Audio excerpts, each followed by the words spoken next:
Women's long hurdles race 2. It's the 400 meters as we return here to Miami. Grand Slam Day 2. Go through the lane assignments.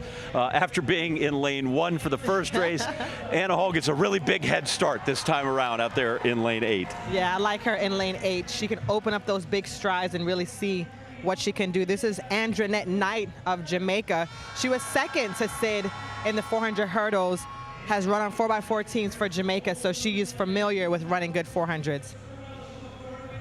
And there's Shamir Little, who just missed out on the Olympic team, got gold in the 4x4. Some people thought because she tried to qualify in the 400 and the hurdles, maybe cost her. And here is the woman that a lot of people came to see. It's loud. And you can hear the crowd appreciation. One of the greatest athletes on the track. She's 3 times a world record holder over 400-meter hurdles, and she really wants to do special things in the 400 as well, John. So I think this gives her the opportunity to get the practice that it takes to be great at 400 meters as well.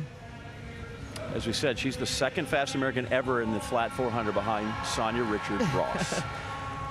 In there to lane 2, we've got Sarah Carley, twice an Olympian for Australia. She was 5th over the hurdles in the opening race here of their series, their 2 events.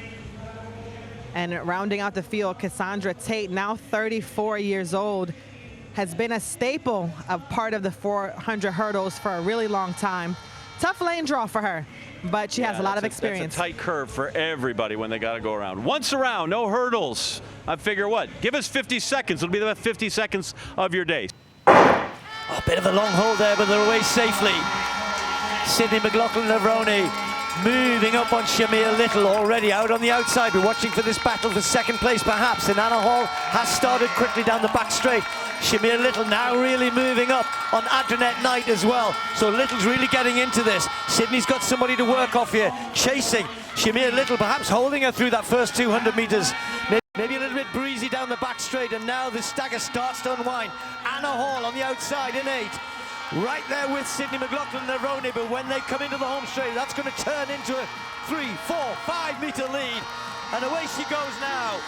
The speed and the strength and the poise, gliding down the home straight. Others are fighting behind her. Hall's trying to hang on ahead of Andronette Knight. It's going to be Sydney to take it, 49.7, and Anna Hall gets second place.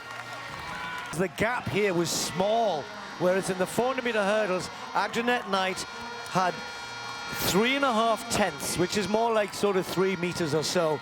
Here, look at the gap. Hall fought hard. There's Sydney away. Closest to the camera, Hall outleans, outdips Andronette Knight, but the gap not big enough. This time, it was only 0.12 of a second, so it means the Jamaican will take second place. I think Sydney looked pretty comfortable the entire way. 49.69 like that. I mean, that's something that she can feel happy about. What I like about Sydney is that the running position that she sets up in is very, very good. Very good range to the back, very good range to the front. Hips right in front of her. Very stable. You can do a lot of things with that type of running form. And she does do a lot of things with that kind of running form. There's the champ, Sydney McLaughlin-Levrone, and Sonia, every time I see, it's like you really want to see somebody push her and get a good race, and you think, wow, they get to the top of that second bend, you're like, it's a race, and she comes off the bend, and you're like, no, she's ahead by like 6 meters.